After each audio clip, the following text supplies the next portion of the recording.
le silence absolu. Je ne dirais pas que j'étais en dépression, mais je me souviens que ça m'a pris 3 ou 4 ans pour que ma vie reprenne une direction positive. Faire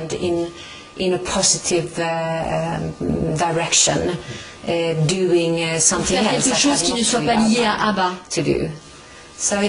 Non, vraiment, ça a été difficile. Alors, quand vous vous êtes séparés, quand l'aventure s'est arrêtée, Annie est avec vous, et même Björn et Benny, chacun de leur côté, a créé autre chose. Vous avez chanté seul, vous avez fait un album seul après. Oui, j'ai fait quelques albums solo. J'ai collaboré avec Phil Collins, qui a produit mon premier album solo, après la séparation d'ABBA.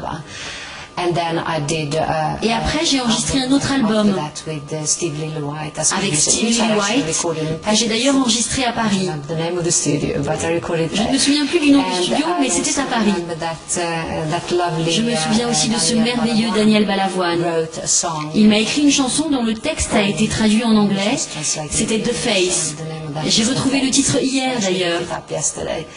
J'ai remporté un succès assez important avec l'album de Phil Collins, notamment avec une chanson I Know There's Something Going On. Et si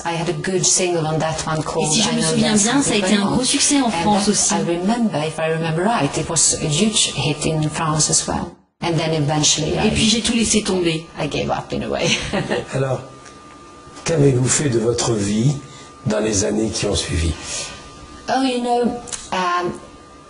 On peut en parler sérieusement car je ne peux pas évoquer cette période légèrement. Ces 10 dernières années ont été très pénibles pour moi. Vous savez peut-être que j'ai perdu ma fille et 1 an après mon mari. Cela prend toujours beaucoup de temps pour se remettre de la mort de ceux qu'on aime. Et pour reconstruire une nouvelle vie. Tout à l'heure, nous parlions de la vie après la séparation de ABBA. Là, à nouveau, il m'a fallu construire autre chose après la mort de ces 2 êtres chers. Je suis restée calmement dans mon coin.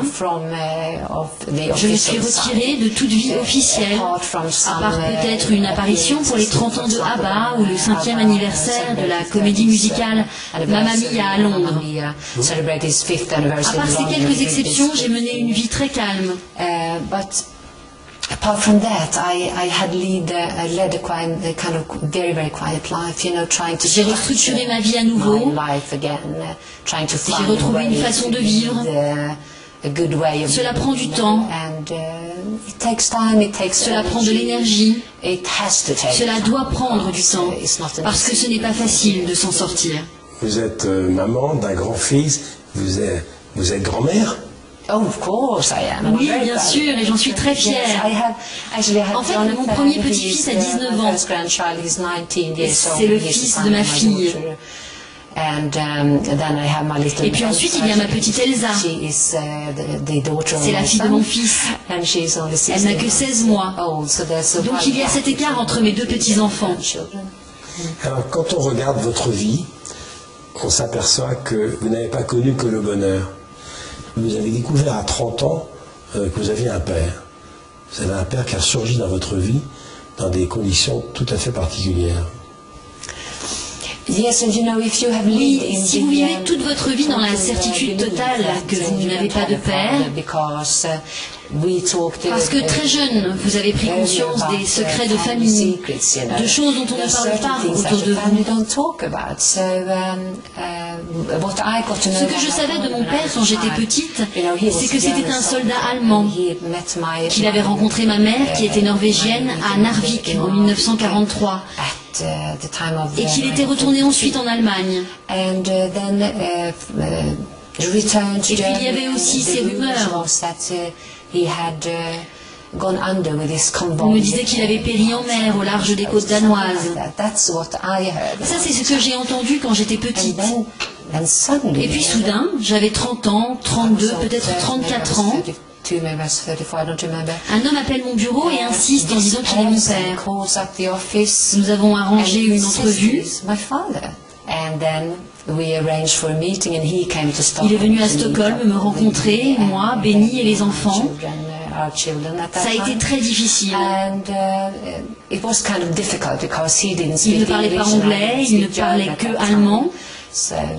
Donc des interprètes ont traduit pour nous.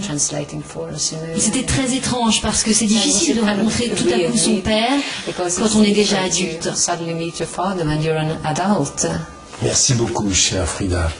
Thank you for the music. Thank you so much, Michel. It was Merci Michel, c'était très agréable de vous rencontrer et j'ai beaucoup apprécié. Merci beaucoup.